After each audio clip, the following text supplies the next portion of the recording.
Keep Nintendo weird, everybody. It's me, Seth from All In, a Nintendo podcast, and thrilled, as always, to be here with you with a super special, awesome episode of Keep Nintendo Weird. This time all about Part-Time UFO, which you probably gathered from the episode title.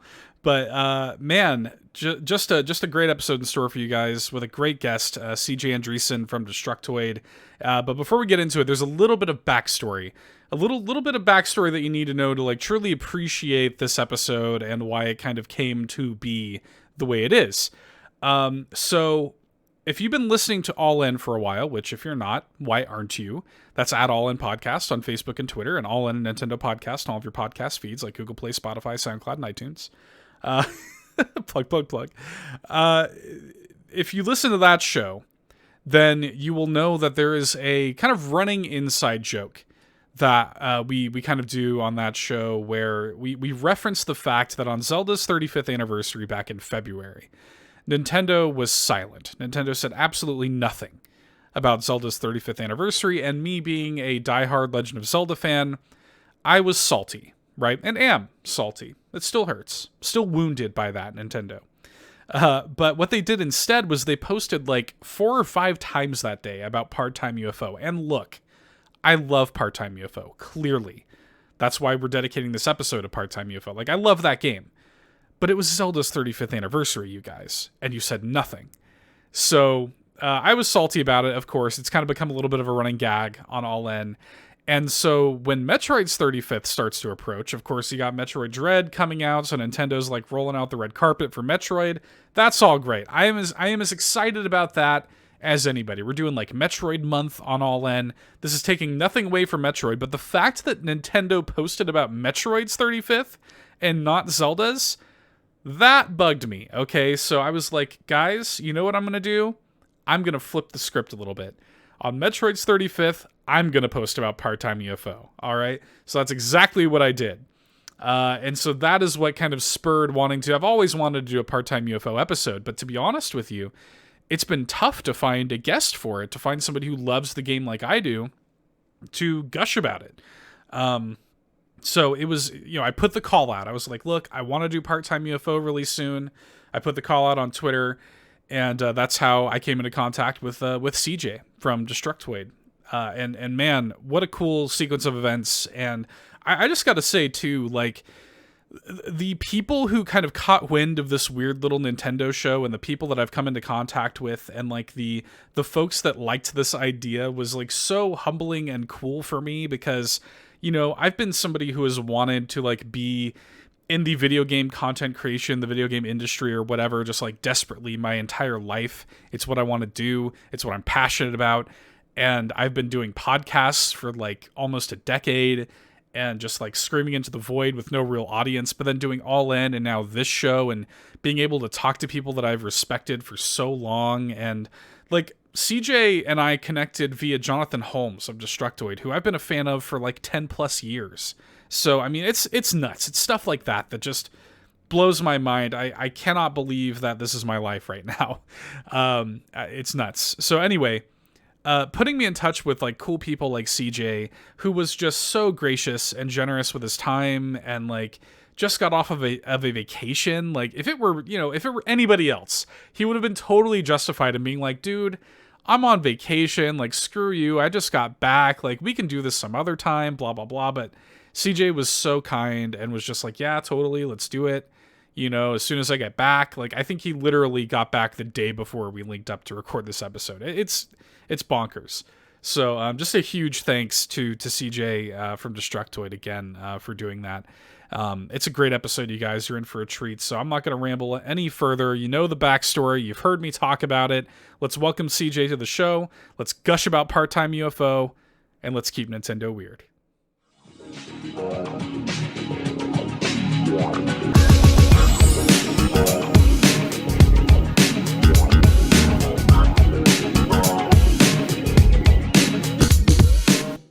All right, Destructoid's own CJ Andriessen. How are you doing, sir? Doing well. How about you? Doing great. So stoked to have you on the show. Thanks for doing this. Absolutely. This is the first podcast I've been invited on, so I'm very happy to be here. Are you talking kidding? About a game? No, not kidding at all. Wow. That is shocking to me. Because you're no stranger to, you were doing like Podtoid for a while, right? 2 years we did Podtoid on a near weekly basis outside of, E3 and other events that pulled me away from it. But yeah, Sure. no, this is the first time. No kidding. And I'm glad to be talking about something I love, which is, part-time UFO. It's a Yeah. great little game that not enough people talk about on a regular basis. Exactly. That's like a huge reason why I wanted to cover it. I mean, like I've been talking about the game on my own shows, like just screaming into the void about it for a while, and so it's really nice to have somebody who loves it as much as I do to sit here and gush about it. Before we get into it, CJ, kind of let the folks at home know what you're up to. I've already kind of alluded to it. The Destructoid stuff is obviously huge, but what are you up to these days? Well, I've been with Destructoid for about 6 years. As we just discussed, I brought back Podtoid for about 2 years, did that Right. podcast with just some great people, and it was really, really fun experience, just really time consuming, because I believe you have a full-time real job. I also Yeah. have a full-time real job in addition to my Destructoid stuff. But if you follow Destructoid, you might know me from my unending love of Onion Games and everything they do.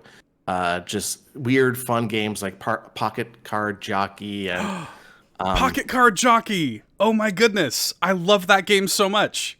Oh, I was looking through your past episodes. I'm like, how has he not done that one yet? that's on the list. That is absolutely. We're gonna have to have you back for Pocket Card Jockey. Oh my goodness. Yeah, Oh, anyway, that's a sorry. little brilliant game. No, you're fine. You're fine. But yeah, I just had my first vacation in a very long time, feeling really good, really, really rested, and I'm looking forward to all the games that are coming out in the back half of 2021. That's the year Yeah. we're in. So yeah, Awesome. that's basically me. Awesome. Yeah, no, it's been really cool. It's been cool to connect with like-minded folks over this show, and this is our first time meeting and stuff, so it's an absolute pleasure. Now, part-time UFO is going to be an interesting conversation, CJ, because we're kind of coming at it from slightly different angles. Like you are Mhm. most familiar with the mobile version of the game, which was the initial release, and I've only ever played the Switch version. And so I think we're kind of coming at it from two different places, but with an equal amount of love for the game. So kind of how did you first come into contact with part-time UFO?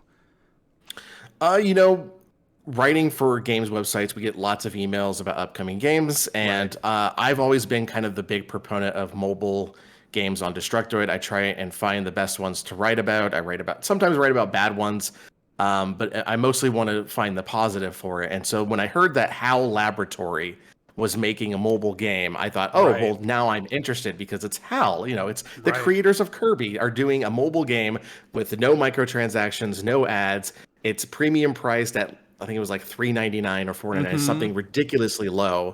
I thought I have to play this. I saw the trailer. It looks freaking adorable. So Yes. absolutely, I volunteered to review it. I got the code, and it's just like, oh, this is just such a wonderful little title. And uh, you know, I don't know how many people ended up purchasing it or playing it based on my review, but it was just it's always such a joy to spread the word of little fun little games like this to people, because people have such a negative outlook on mobile games that it's fun to say, Right. hey, they're not all like what you think they are. Look at this one. It's adorable and cute, and it's only $3, and there's none of the nonsense. None of the nonsense.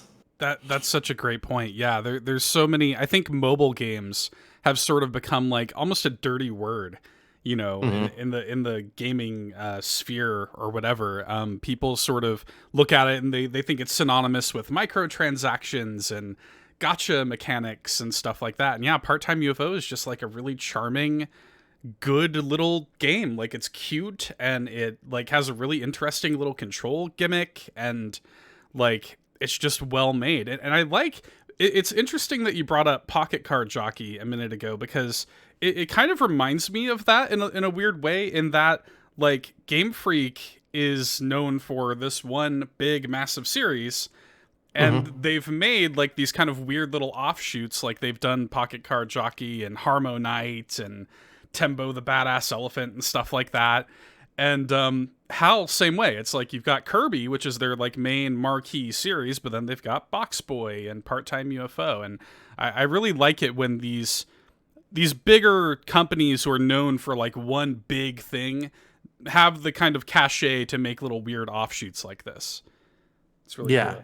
I mean, it's great to see them, when you get boxed into making a certain series for so long, to just experiment to your heart's content. And I really think that that's what Part-Time UFO is. It's like it's a fun little experiment that it's wildly successful because it's got the fun gameplay gimmick, but then you have all of the discipline that HAL Laboratory brings in developing games and developing artwork for games that just makes it this one adorably complete package.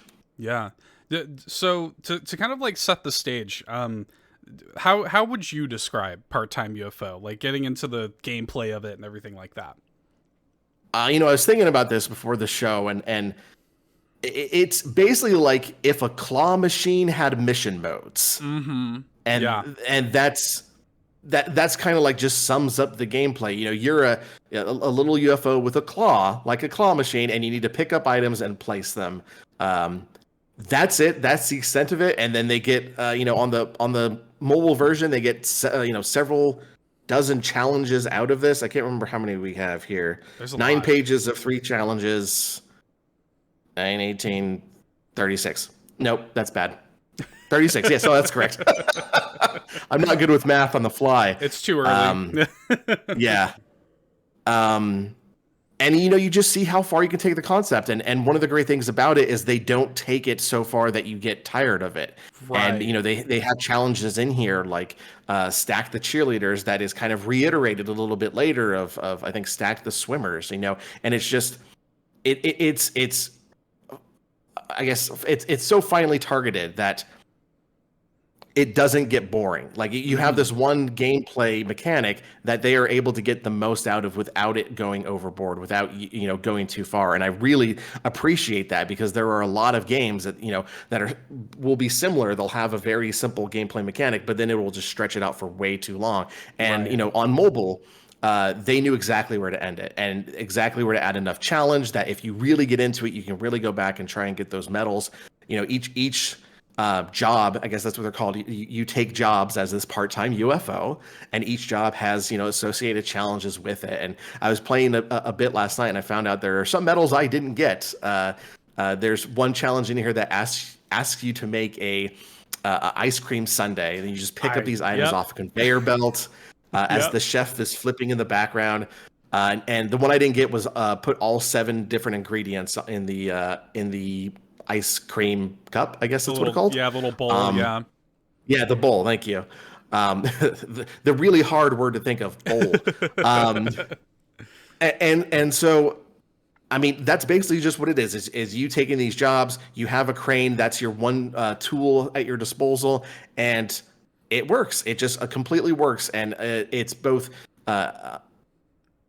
From a gameplay point of view, it works, and also from a visual point of view, because there is so much beauty in the art direction and the animation here. Yeah. Like from a presentational standpoint, like it is just so cute and like well done and solid and well animated, and then it has like I swear, maybe the most catchy video game theme song of all time. Like, you hear it, it's a total earworm. It just gets stuck in your head, and I will have that little tune in my head for the rest of my life. I feel like it is just drilled in there. It's so good. And then like, what's really nice too is you're paid, based on your performance in these little jobs, and then the function of being paid is to then get like outfits, different UFOs that can have different effects in the way that you interact with the gameplay. And some of them are like little Easter eggs, some of them are like purely aesthetic, and some of them have actual like real, useful gameplay application. And it's so cool. Like, what a fun, just what a fun loop, what a pleasurable loop of upgrades. Yeah. And I love, and I assume it's the same way for the Switch version, that when you switch costumes, it's just a little fashion show. And, Yes. you switch to new costumes and all the people are like, yay. It's like, what a great little touch to add to this, just to make it all that more whimsical. Um, but you're right. There is a vast difference in how some of these costumes work. You have the one that's Quibi from Box Boy, that I don't think he really like. I don't think he really has that much usefulness or difference from how the normal one, how just the UFO controls by himself. But then you have Safety Helmet, which has become my go-to to get those medals because it stops the UFO on a dime. One of the things that you have to be aware of when you're playing this game is that momentum plays a huge factor in how the UFO moves. By the way, I think they gave him a name in the Switch version. I think it's like Jobski. Jobski, yep. Yeah. That is So that is a first draft name right there. Yeah, I love how low effort it is. But when you're controlling the UFO, he will move, and when you try and stop him, he'll like keep going because he has that momentum. And so like that's one of the challenges early on, is trying to get yourself accustomed to how he moves or how it moves, and to complete the challenges. And right. When you unlock Safety Helmet, a lot of that challenge goes right out the door because like I said, he'll stop on a dime. The crane will still move, and that can still mess you up on some of these goals. There's one challenge in here where you have to stack 10 hamsters on a balance beam that's being held by an elephant wearing a hat. And one of the challenges in it is you can't knock the hat off the elephant's head. And boy, that was challenging because that crane would just swoop down and knock it right off. Like, well, I got to start over again. Yeah. But yeah, I mean, just the brilliant imagination going into that. You have a elephant on a unicycle with a balance beam that you need to stack 10 hamsters on. What other video game have you ever done something like that in? Right.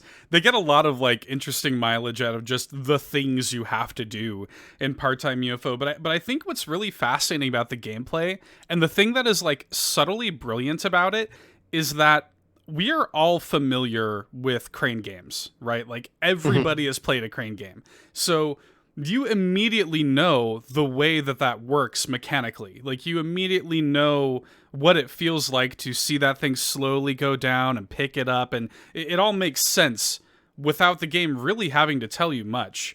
And it also creates these moments of like physics, just these like gingerly placing something and just balancing it just so on top of something else, and just having to, like you said, play with the momentum, and like it creates these like breath holding like tension moments.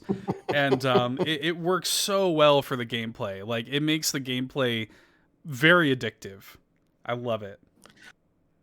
I mean, that's where I think a lot of the later, like when you revisit levels and you try and go for the top score and you try and go on the more difficult versions of it, that's where the challenge comes in. We know when you're stacking those cheerleaders, you need to be very careful about how you stack them to get them as high as possible. You can go at it, really willy-nilly, but you're probably not going to get the score that you want for that. So it really feeds into this is the idea that anyone can play this game on any skill level, but if you want to get really good at it and you want to be really high skill at it, the challenge is there and the reward is there. Yeah. That's something that Nintendo's always really good about. It's one of those like easy to pick up, difficult to master, right? I mean, Nintendo's always great about that. It's interesting too, and I wanted to ask you how the game feels to control on mobile, because Switch, it controls just like you would think, but on mobile, I mean, how does that translate? So there are actually two control methods for mobile. One of them is you slide your finger across the screen, that moves the UFO, and then you tap. I'm actually looking at it right now to remember that brings out the claw. That one, if you are just playing for fun, that is a fine way to play. If you're actually going for the medals, you'd want to do the other one, which is the two-handed control method that has a little joystick, a digital joystick that you use to move around the UFO, and then a button that you press to drop down his hook. That is the more accurate way to play. It is very responsive. So like you don't really, there's no point, and I've had this with some mobile games where you like move the joystick and you move it too far and so he stops moving or something like that. Not the case here. It's a very sound setup. They did a very good job of programming that. So I definitely imagine, I mean, as soon as I saw that this was coming to Switch, I thought, oh, well, that's going to be the ideal way to control it because that's just how it is. You know, you get those real controls in there and suddenly, this makes a lot more sense. So I imagine it's just a treat to control on Switch then.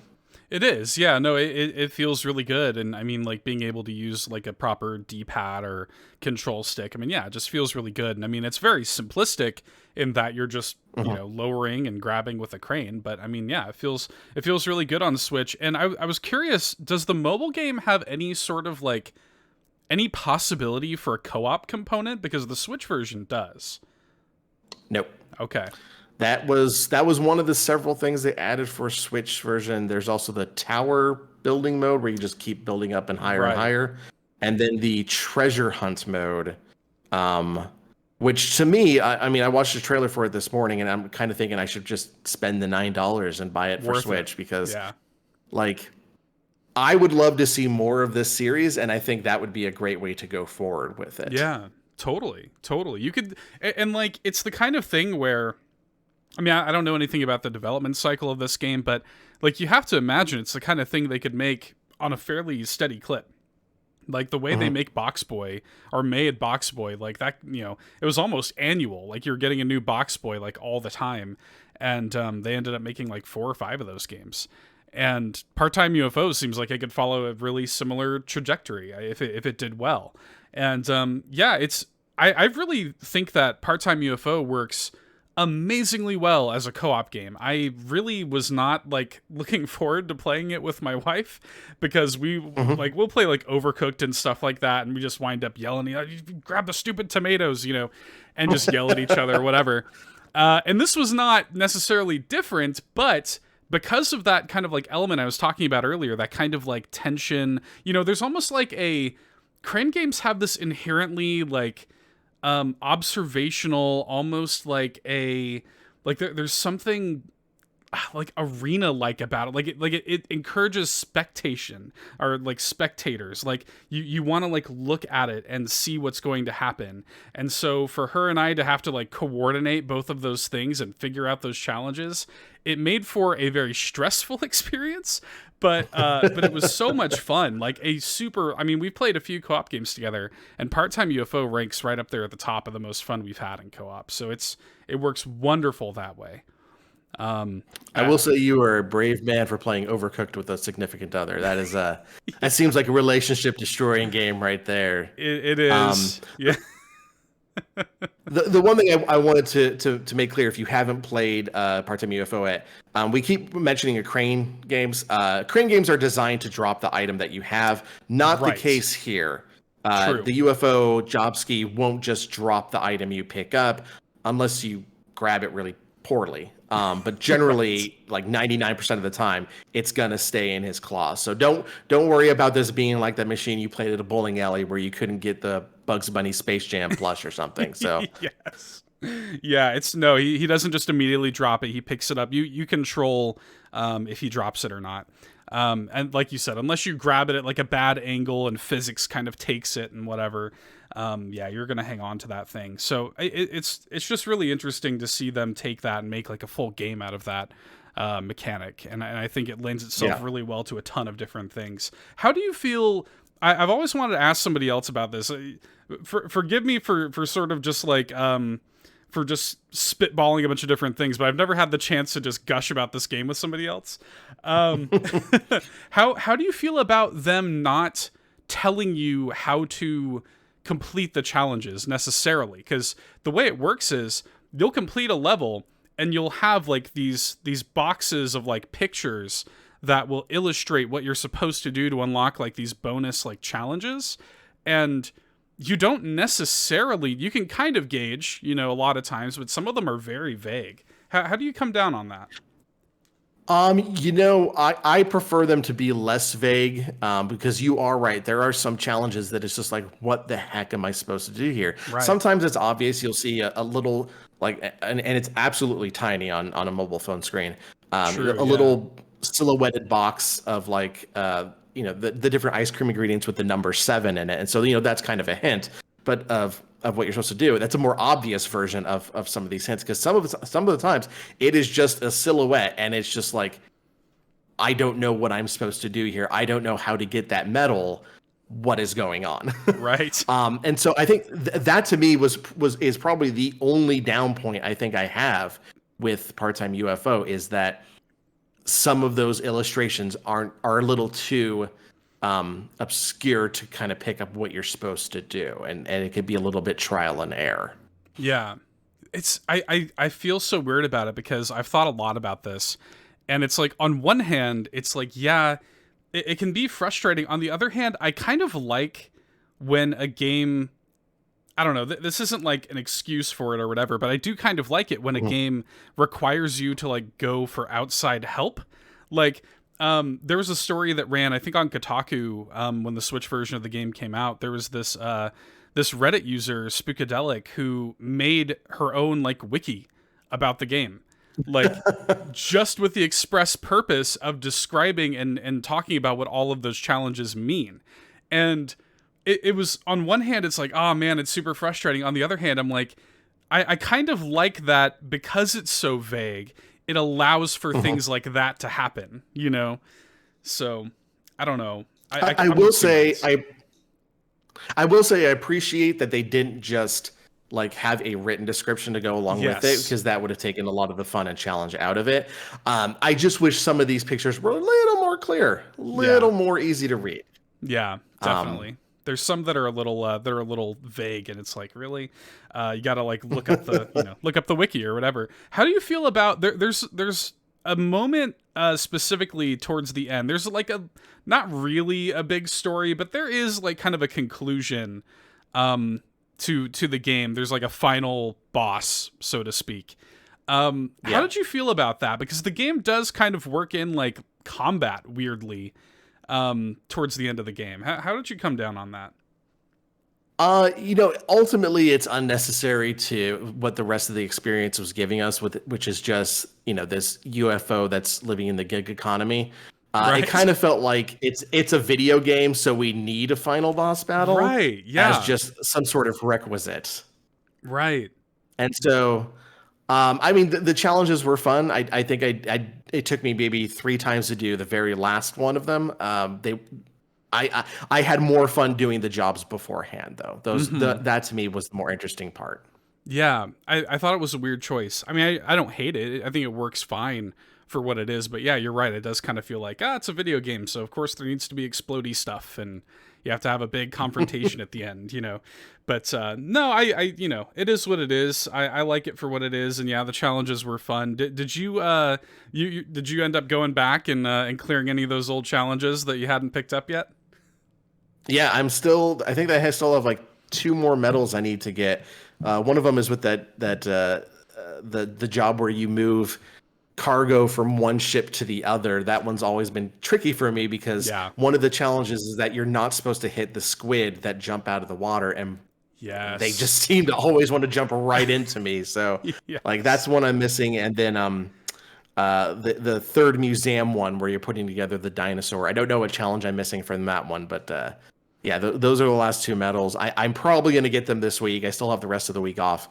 Nice. So I'm probably just going to sit down and go through it and really max this out, and then go get the Switch version so I could play some of those new features that I've been missing out on. Yeah. No, it's well worth it. And what's really nice too, and like I cover games on this show. Like we did an episode about Gotcha Force with my buddy Dan, which is like this obscure GameCube game, but that game costs like $500. Part-Time UFO is a game you can go on the Switch eShop and pay $10-15 or whatever it is, and readily it's less than that. I think it's like $9. I think it's less than $10. So there you go. I mean, it's cheap. It's readily available. You can play it on mobile for, like you said, $3.99 or whatever it is. I mean, it's like such a breezy. It's like the perfect weekend game. Like you can just totally go through it. It's not asking for too much of your time, which is like so attractive to me in this day and age. Like, I don't have the time for, like, I'm playing Neo The World Ends With You right now, and I'm just like, my goodness, I'm gonna be playing this for like the rest of my life. I feel like I have no time to dedicate to 100-hour RPGs anymore. So it's a breath of fresh air to have something like Part-Time UFO, where it's like, hey man, just play this for, 30-minute sessions or whatever, put it down, come back to it if you want. I love that.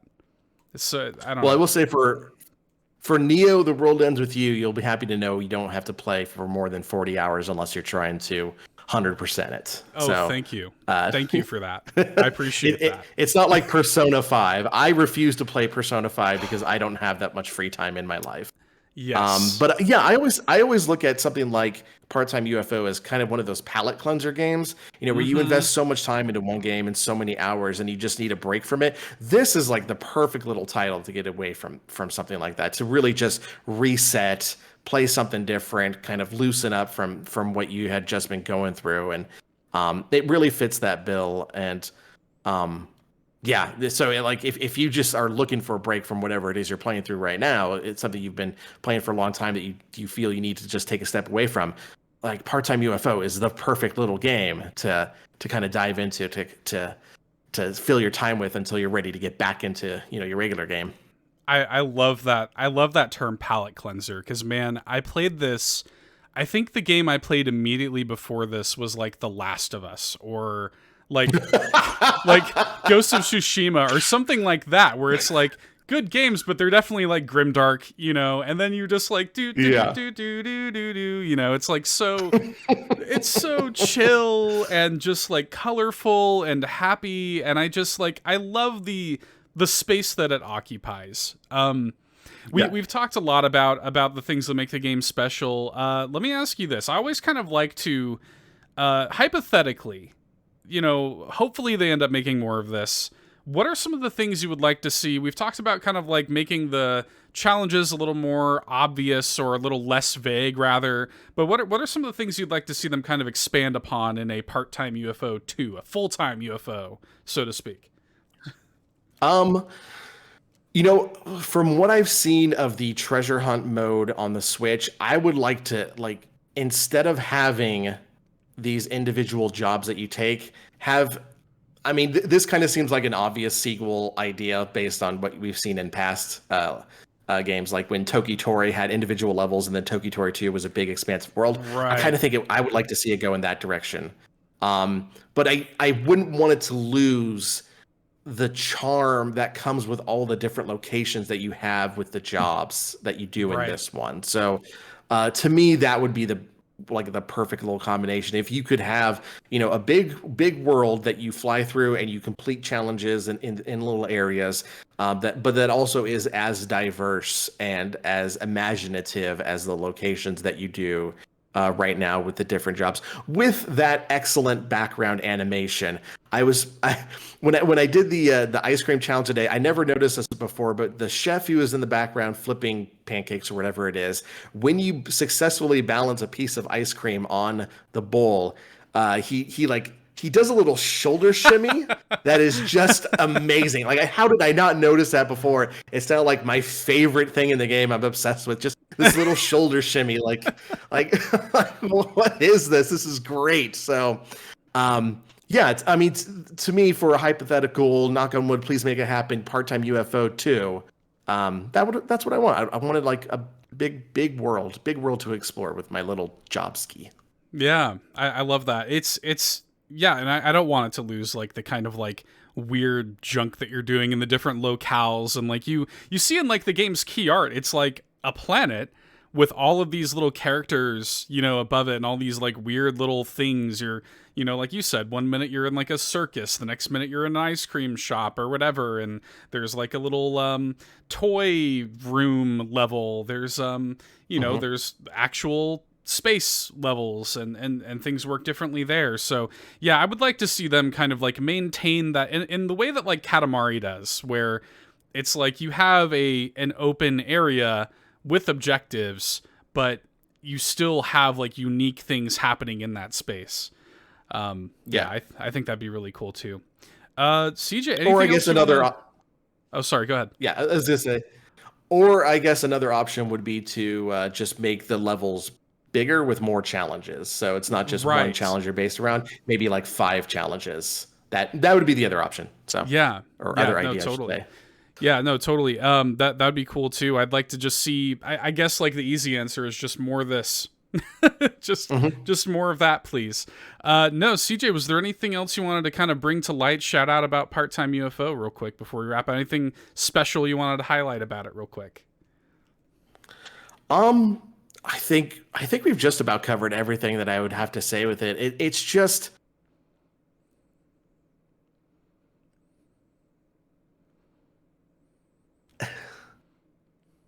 this is gonna be weirdly personal. So feel free to cut this out Please. if you don't No, want this. please. But uh, I've spent a lot of my life being cynical, being very cynical about things, cynical about the industry. It's very hard to be into the industry right now with everything that's going on, and so Yes. this is the type of the game that is perfect escapism to feel good. Like this is just a game, even when I completely blow a challenge, even when I just mess something up and I have to do it again, like it's impossible for me not to feel good when playing this, and it completely, it fights against my natural cynicism, and so I love it all the more for that. If you haven't played it yet, either way that you do, either on mobile or on Switch, I guess preferably Switch because you get the more content there. Mm-hmm. Just give it a shot. It's just a wonderful little slice of bliss. Yeah. Thanks for saying that too, by the way, because you're right. It's a total like hellscape right now in video games, and like it's such a nice like cleansing salve. It's like a warm heal for the soul. Something like Part-Time UFO is just so.